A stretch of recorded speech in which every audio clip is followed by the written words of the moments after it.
Shalom, vamos abordar o tema desta semana.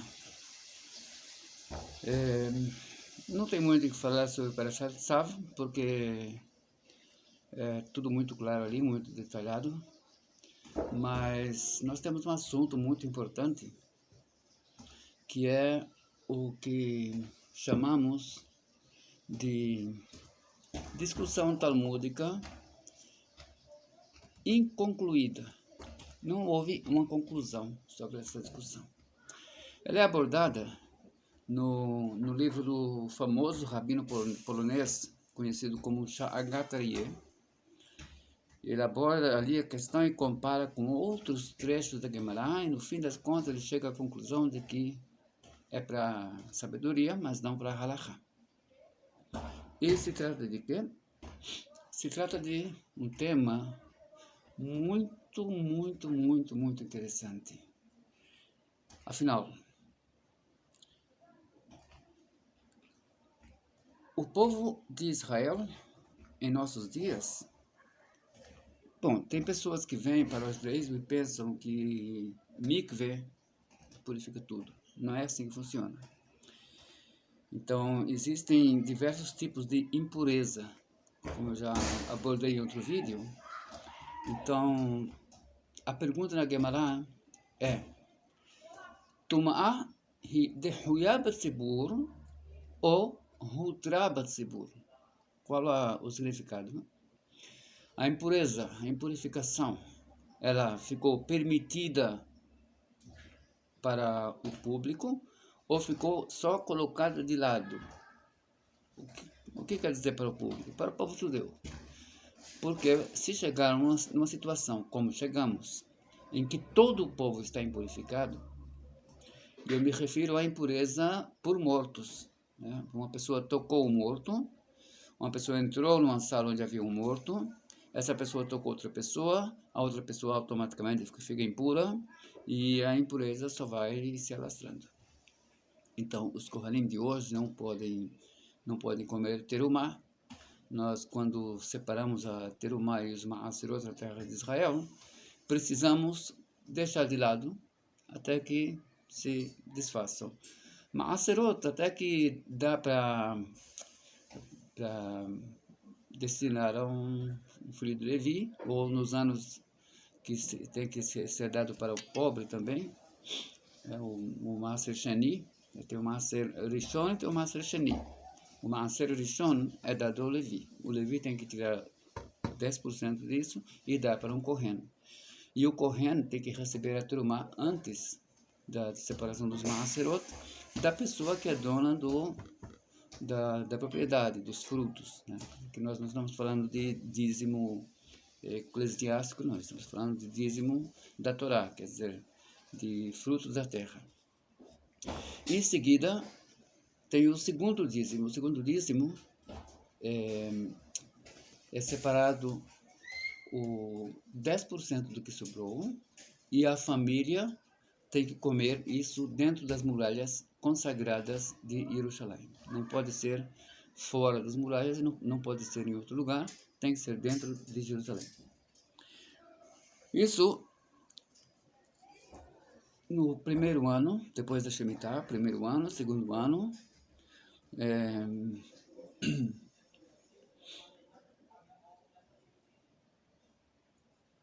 quarto ano e quinto ano. No terceiro e sexto, ele é destinado aos pobres, aos órfãos, às viúvas, é distribuído.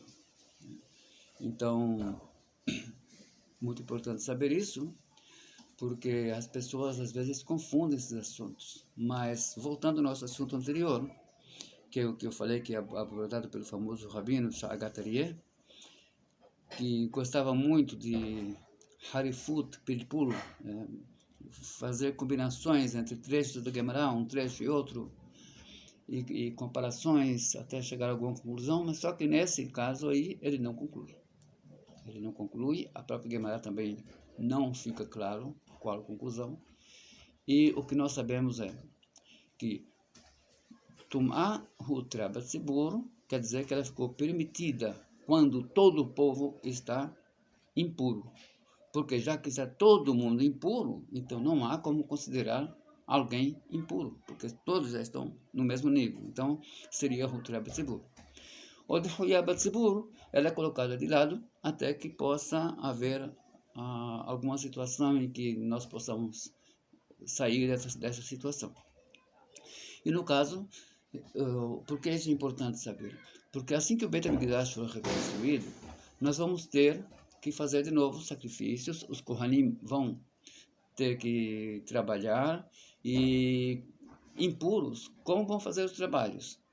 Impuros, como vão fazer os sacrifícios, ou comer dos sacrifícios, que tem sacrifícios que são comidos pelos Kohanim, tem sacrifícios que não. Mas como eles vão poder comer se é Kodesh? Kodesh não pode ser comido por uma pessoa impura. Então, nesse caso, impuro que estou falando aqui é o modo de dizer em português para facilitar, né? O termo tamé e tahor em hebraico não tem uma tradução exata em português, mas traduzem como puro ou impuro. Não é exato, mas pelo menos dá para entender. Baruch atah Adonai Eloheinu melech haolam, shehakol nihye bidvaro. Então, como eu disse, essa discussão é inconclusiva. E agora eu tenho que explicar por que eu resolvi abordar exatamente esse tema. Primeiro, porque é muito esclarecedor, ele ajuda muitas pessoas a entender melhor. E segundo, porque tem a ver com a segunda parashá que nós demos nessa semana, parashá do Pará. Para a Dumá, ela tem que ser queimada, as cinzas dela têm que ser misturadas com algumas especiarias, incluindo o que nós chamamos de ezov, em português traduzido como isopo, eu não sei se a tradução está correta, mas é aquela planta que em árabe se chama za'atar. E esse ezov, ele é misturado com a cinza da vaca vermelha. A vaca vermelha, o mínimo de pelo que ela pode ter de outra cor seriam 3, ela não pode ter mais que isso.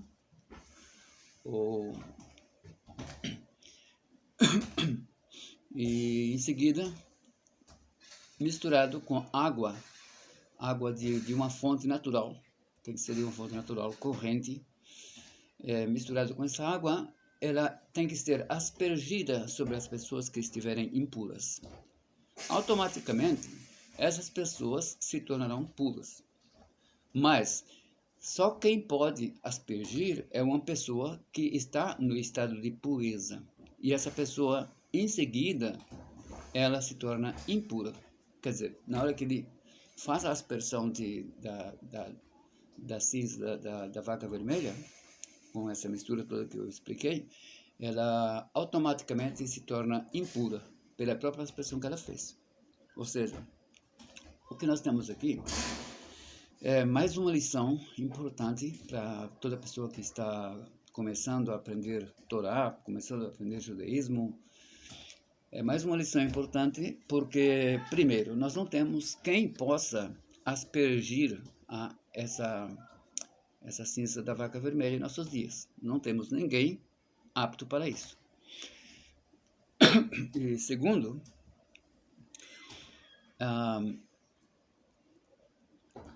aqui trata-se de um hok. O que é hok?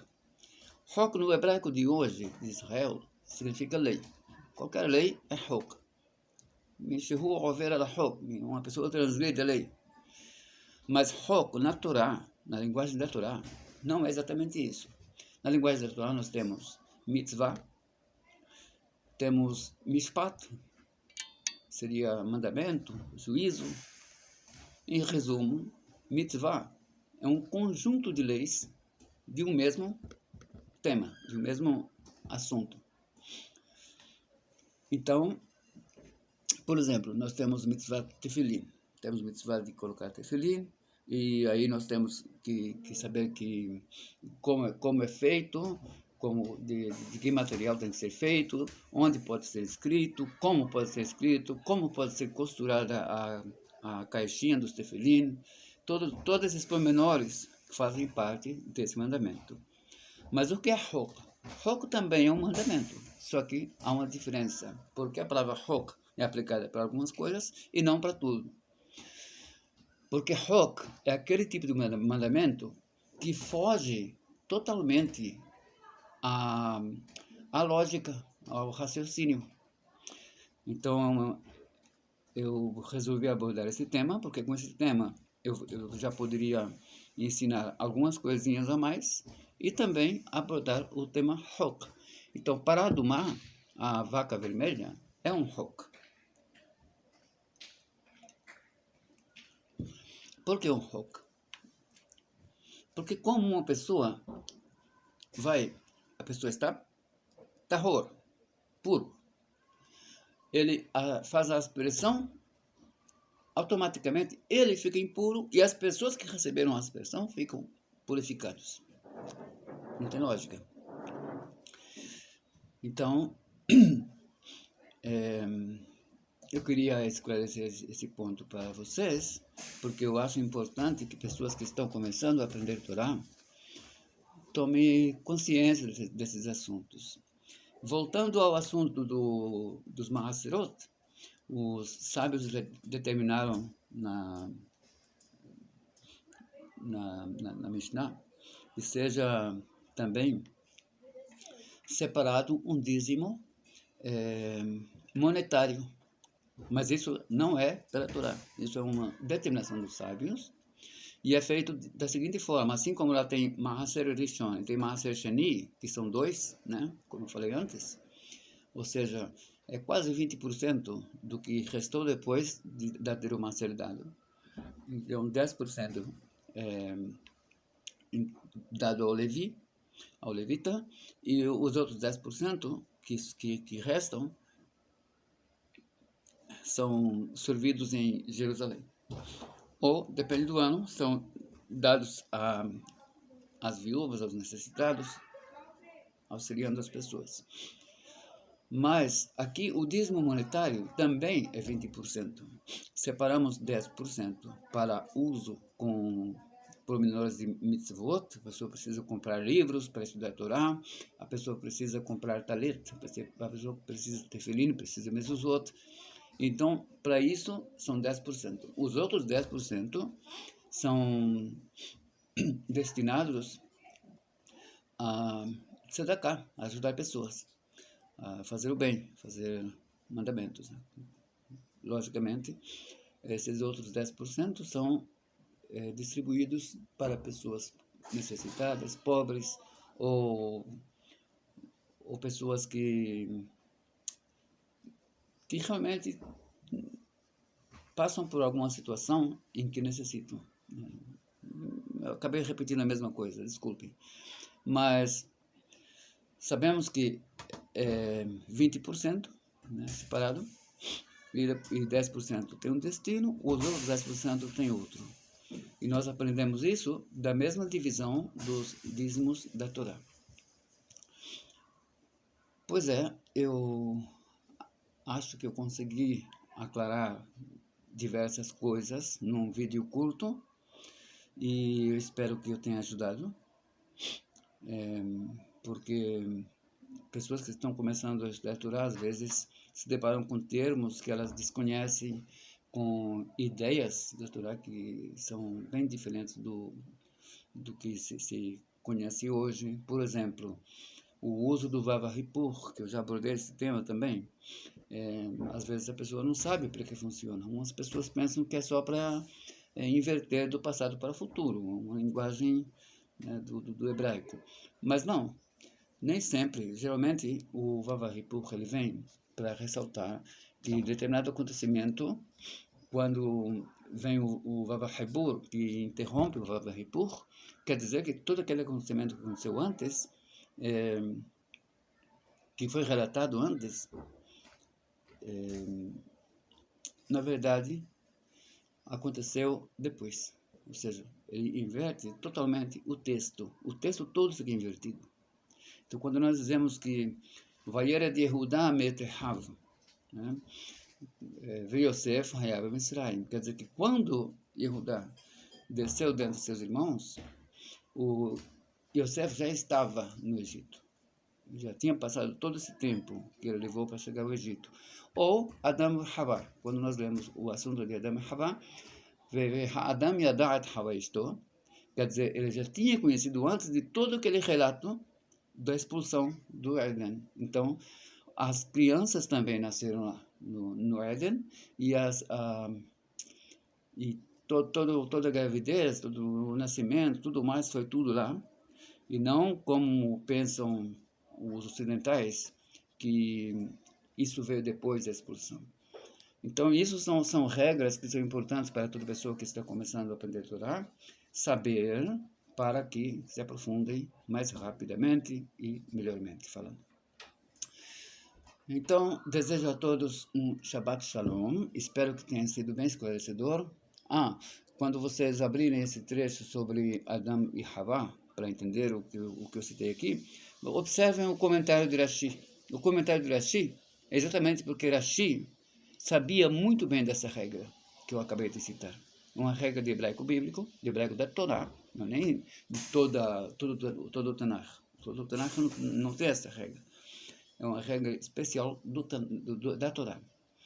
E quando vocês observarem lá, leiam o comentário de Rashi, e aí vocês vão entender de onde ele faz aquele comentário. Porque ele realmente entendeu muito bem o hebraico ali do texto. Desejo a todos Shabbat Shalom Umevorach, Berachot, bênçãos de Deus e muita paz. Shalom Uvracha. Shabbat Shalom Umevorach.